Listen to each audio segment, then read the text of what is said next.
Season 19 is almost upon us, and already people have been calling it the Season of Stasis. That's right, Stasis is getting buffed again. Today I want to highlight one class in particular that I feel is going to be S tier next season. Shadebinder. Now most people are immediately going to jump on my throat and say, Mr. Ronnet, Shadebinder is already S tier. Well, I kind of agree. Shadebinder is one of the highest skill ceilings in the game. It is the counter meta class. Arc Juggernaut Titan aping you? Don't worry, Shadebinder counters it. Arc Staff super reflecting everything? Don't worry, Shadebinder counters it. People holding each other's hands around corners and camping? Again, don't worry, Shadebinder counters it. But I think it requires a skilled player to really be able to access the true power of Shadebinder. It's not as simple as just double tapping circle, going invis, and starting to win. That's the reason why I feel like Shadebinder is currently A tier and not S tier. That is, until this change. Coldsnap grenades are going to get a buff next season. Seekers can now adjust 0.5 seconds after creation, helping with better enemy tracking. Coldsnap grenades, when they first came out with Stasis, were absolutely ridiculous, like they would track with insane precision.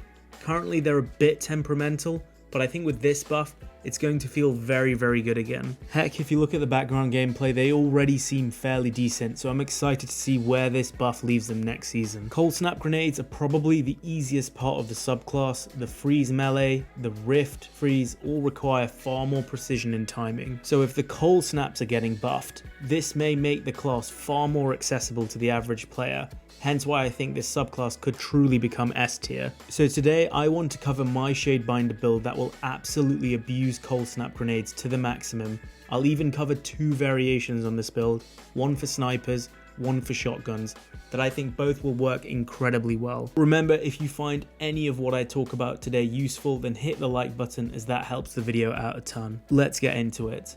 At the heart of this build are the exotic gauntlets, the osmiomancy gloves. These things juice up your Coldsnap significantly. They provide an extra grenade charge for a second Coldsnap. They make your Coldsnap Seeker travel a whopping 35% further. And they provide 22% grenade energy recharge for each enemy that we freeze.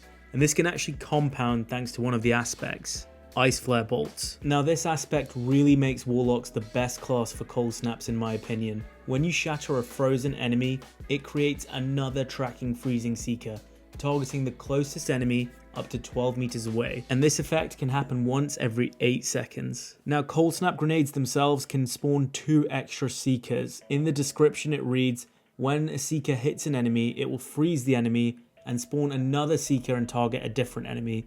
This effect can actually happen twice from one grenade. This is why you often get that hilarious scenario with 2 people where the first person gets frozen, which leads to a Seeker spawning towards the second person which gets frozen, and then the second person spawns another Seeker, which refreezes that first person. Now add on Ice Flare Bolts on top and you can get some pretty ridiculous scenarios where entire teams can get frozen. Remember, with each freeze we gain a chunk of our grenade energy back thanks to osmiomancy gloves, so this build really does become a bit ridiculous. This is only going to get better next season with the improved tracking buff coming. The second aspect we're going to run is Frost Pulse, whereby activating your class ability creates a freezing burst, freezing enemies within 7 meters. Now this ability requires a little bit more timing, anticipation of radar, and map awareness, but this is an extremely deadly ability that can turn the tide of any battle. In terms of the rest of my Stasis build, I'm running Healing Rift, Burst Glide,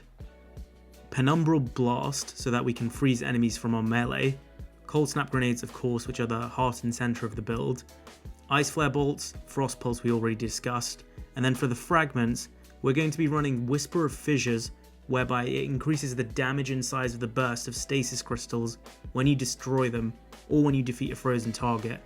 Often when 2 people get frozen next to each other, defeating one can lead to a huge shatter damage and just killing the second person outright. Whisper of Hedrons, so that when we freeze a target with stasis, we gain massive stat bonuses. And with some of the weapons I'm going to be discussing to pair with this build, this will help a lot. I'm then running Whisper of Torment so that we can gain grenade energy back each time we take damage from targets.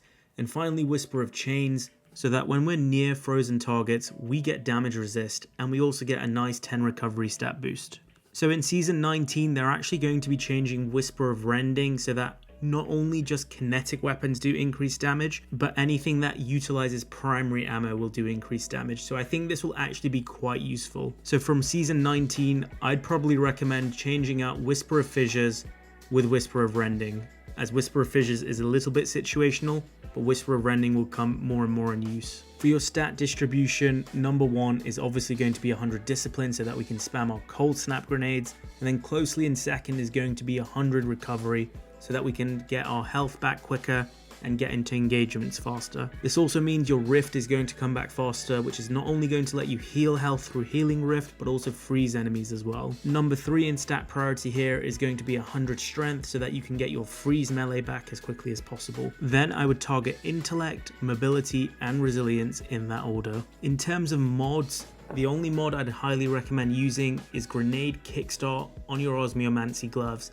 If you can fit 2 of these on, great, but 1 I'd highly recommend. Then on your class item, I'm running double utility kickstart to get my Rift back faster. The other option here is to use Bomber so that you get your grenade back every time you use your class ability, or you can use an arc class item and use double outreach to get your melee back faster. It's just going to be based on personal preference. In the end, I ended up going for double utility kickstart, getting back 25% of your Rift energy every time you cast a Rift was just too much to pass up. And then I run Radiant Light, Quick Charge, High Energy Fire, and the relevant targeting and dexterity mods. Now there are 2 exotic weapons that I really want to highlight with this build. The first one is Chaperone, which becomes infinitely easier to get that first kill once the enemy's frozen, and then you have Roadborne active and you have Whisper of Hedrons active. Combine this with Ice Flare bolts, you can go on some pretty crazy streaks with this shotgun. I enjoyed pairing Chaperone with a pulse rifle such as the Battler, but you can go ultra aggressive and use an SMG or even something like Drang with this. The second build I want to highlight is Cryosthesia with a sniper. Now Cryosthesia is a 260 RPM sidearm with an optimal TTK of 0.7 seconds. Once you get a kill with Cryosthesia and you hold reload, you are allowed to freeze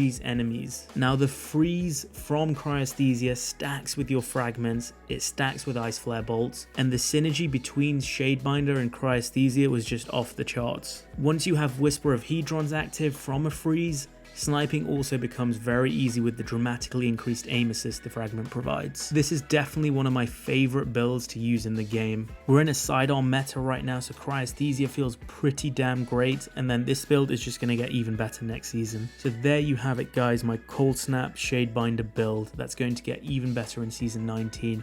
If you liked what I talked about today, remember to like the video and subscribe to the channel for more upcoming Destiny content. I'm Mr. Ronnet, and that's it for today guys. Peace out.